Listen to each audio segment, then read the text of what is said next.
For the longest time, the idea of Germany, projecting serious military power just felt w- uh, almost off the table, didn't it? Absolutely. The shadow of World War II is incredibly long. But things are definitely changing. Today, we're doing a deep dive into Chancellor Friedrich Merz's, let's say, more assertive foreign policy, especially how Germany is dealing with Russia now, given the war in Ukraine. Yeah, we've been digging into quite a few analyses on this, looking at Germany's shift under Merz, trying to understand the logic behind this new focus on deterrence, but also the risks involved. Right. And our mission here for you listening is to get past the sort of day-to-day headlines. We want to really grasp the why behind it all, the motivations, the actions, and what the consequences might be. Exactly. What's really driving this change in Germany's stance? Okay, so let's set the scene. Friedrich Merz becomes chancellor in May 2025.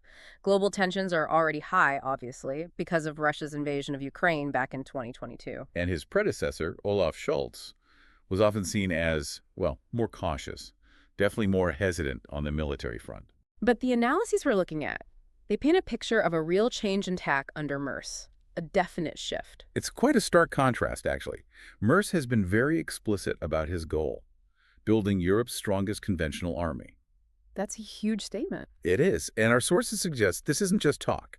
It's a core strategic aim, a major departure from Germany's historical posture. And the reasoning given. The sources point directly to countering what Merz calls Russia's aggressive revisionism.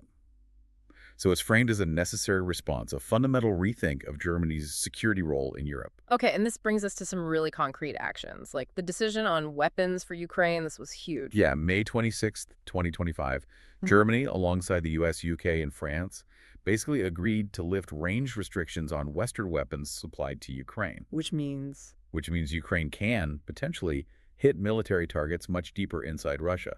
And there's speculation, that this could involve German Taurus missiles, though details are often kept quiet. Right. What's the justification being given for such a significant step? Well, multiple factors seem to be at play, according to the analyses. First, there's Ukraine's urgent need to disrupt Russian supply lines and logistics hubs that were previously untouchable. Makes sense from a military perspective. Absolutely. Second, there's the sense that meaningful peace talks just weren't happening. The Istanbul ceasefire proposal is often mentioned as, an example of talks going nowhere. So a feeling that Russia wasn't serious about negotiating. That seems to be part of the calculation. Yeah. And third, perhaps the most strategic element, is this growing uncertainty about future American commitments, especially with potential leadership changes, pushing Europe towards greater self-reliance in defense. So Europe needing to step up. Precisely.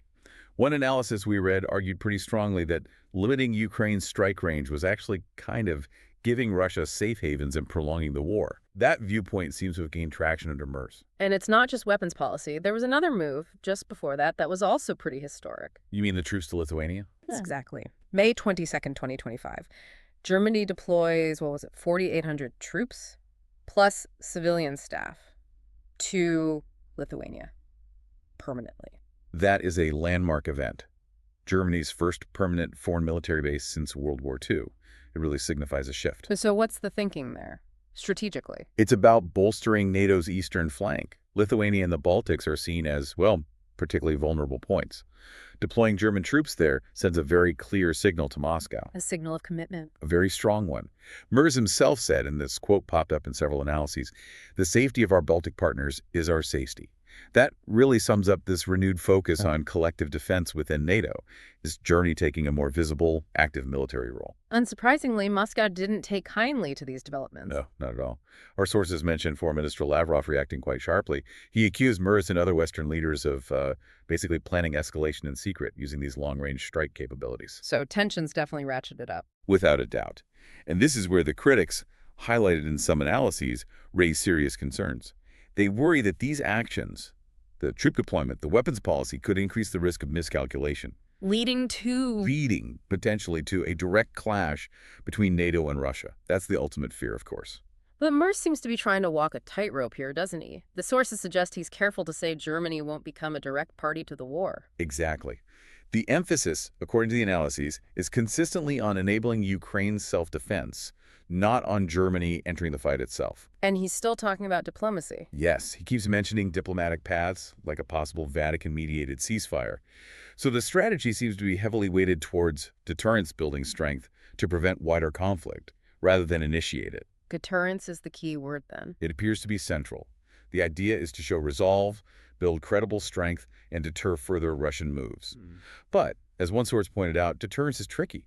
It relies on clear signals and rational interpretation by all sides. And the ambiguity around things like the Taurus missiles could complicate that. It could. That lack of full transparency, while perhaps understandable for security reasons, does add an element of uncertainty that might unintentionally increase tensions. It's a delicate balance. Okay, let's step back a bit. What about the situation inside Germany? Merz isn't operating in a vacuum. No, definitely not. The sources touch on significant domestic challenges. He's pushing for major increases in defense spending. That extra 1% of GDP is around $45 billion a year. That's a huge amount. It is.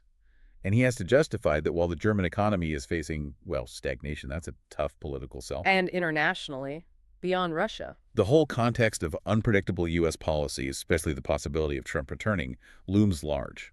Merz's flurry of meetings, Kiev, Paris, Warsaw, Vilnius, looks like an effort to shore up European unity. Kind of like creating a more cohesive European stance, almost as a backup plan. That seems to be a major part of it. Strengthening European coordination on defense and Russia policy, perhaps hedging against potential shifts across the Atlantic. So, pulling it all together, what's the big picture? The big picture is Germany fundamentally redefining its international role, moving away, decisively it seems, from that post-war military restraint, positioning itself as a more proactive, more assertive leader in NATO and the EU. A major geopolitical shift. Undeniably. But, and this is a crucial point repeated in the sources, this assertiveness comes with real risks. Provoking Russia, unintended escalation, these are serious concerns. And the ambiguity we mentioned doesn't help manage those risks. It certainly adds complexity. It requires very careful management. So for you listening, what's the key takeaway? It seems Germany, under Chancellor Merz, is making a calculated gamble. The analyses suggest it's not about seeking conflict, but about building strength deterrence to ensure security in a more dangerous world. Right. It's about strengthening European defense, supporting allies like Ukraine, and pushing back against perceived Russian expansionism, all while trying very hard not to trigger a wider war. A really fine line to walk. Extremely fine. Yeah. Merz's leadership is clearly being tested in navigating this very complex, very volatile situation.